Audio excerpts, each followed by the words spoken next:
Casi 19% de todos los nuevos autos que se vendieron en California en el 2022 son cero emisiones, eléctricos e híbridos, lo que representa el 40% de todas las ventas de vehículos limpios en Estados Unidos. De los 346.000 vehículos vendidos en el estado, más de 210.000 son de la marca Tesla, muestran datos de la Comisión de Energía de California.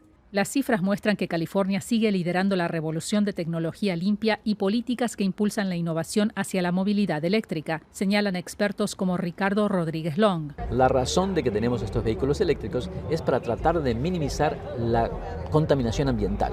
Entonces, tenemos ahora el vehículo, pero nos falta un poco la infraestructura. Para ello, California aprobó una inversión de casi $3.000 millones para instalar 90.000 nuevos cargadores de vehículos eléctricos en el estado. Eso permitirá duplicar la red de 80 a 170.000, acercando al estado a su objetivo de 250.000 cargadores instalados para 2025.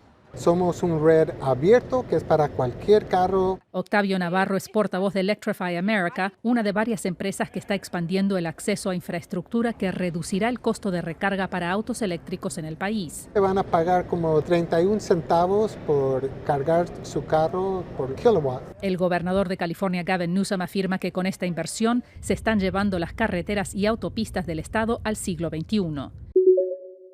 70.000 estadounidenses mueren anualmente por sobredosis de fentanilo, un opioide sintético hasta 50 veces más fuerte que la heroína. La gran mayoría de la droga producida en México llega a Estados Unidos a través de la frontera compartida. Pero el problema no comienza o termina en la frontera, aseguró a La Voz de América Raúl Gupta, director de la Oficina de Política de Control de Drogas de la Casa Blanca. La Casa Blanca y también el Congreso consideran el asunto como un problema de salud pública prioritario. Necesitamos detener el fentanilo. Necesitamos asegurar la frontera. Lamentablemente, esta administración se niega a hacerlo. El presidente Biden instó al Congreso a aprobar una propuesta de presupuesto que agregaría 123 nuevos escaneadores a gran escala en los puntos de entrada terrestre en la frontera sur estadounidense. Y Washington apuesta a la alianza con México. En los últimos 5 meses disminuyeron las muertes reportadas por sobredosis, de acuerdo con datos de la Casa Blanca. Pero déjame decirte que eso no es suficiente, porque aunque estamos felices de ver que se salvaron casi 3.000 vidas, tenemos un largo camino por recorrer. Cuando sabes que un estadounidense muere cada 5 minutos por sobredosis, hay mucho más trabajo por hacer. La Administración de Control de Drogas de Estados Unidos, DEA por sus siglas en inglés, reportó haber incautado suficiente fentanilo en el año 2022 como para potencialmente haber matado a toda la población estadounidense.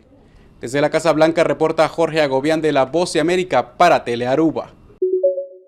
El presidente de los Estados Unidos termina su agenda en Polonia con la reunión que se lleva a cabo en el Palacio Presidencial con los líderes de las 9 naciones del Bucarest 9, como se le conoce, al flanco oriental de los miembros de la OTAN, países que eran de la Unión Soviética y que después de la Guerra Fría empezaron a integrarse a esta alianza. Se espera que la mandatario estadounidense pueda darle seguridad a estas naciones acerca de su compromiso militar y de apoyo financiero a Ucrania. Esto mientras el presidente de Rusia, Vladimir Putin, indicó que estaría retirándose del acuerdo que se firmó en el 2010 con los Estados Unidos de desarme nuclear, una perspectiva que ha generado preocupación en esta región que desde el inicio de la guerra ha llevado a que países como Finlandia pidieran entrar a la OTAN. Estará presente también el secretario general de esta alianza, el señor Stoltenberg.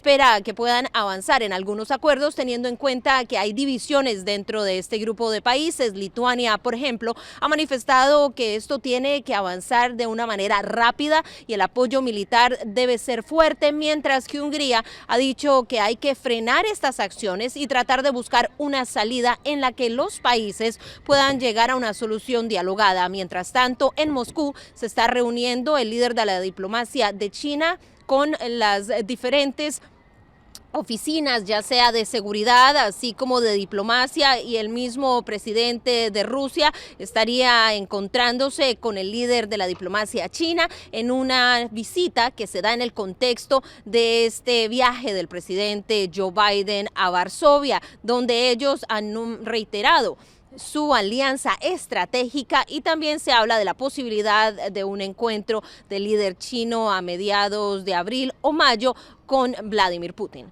Informó Celia Mendoza de La Voz de América desde Varsovia, Polonia, para Telearuba.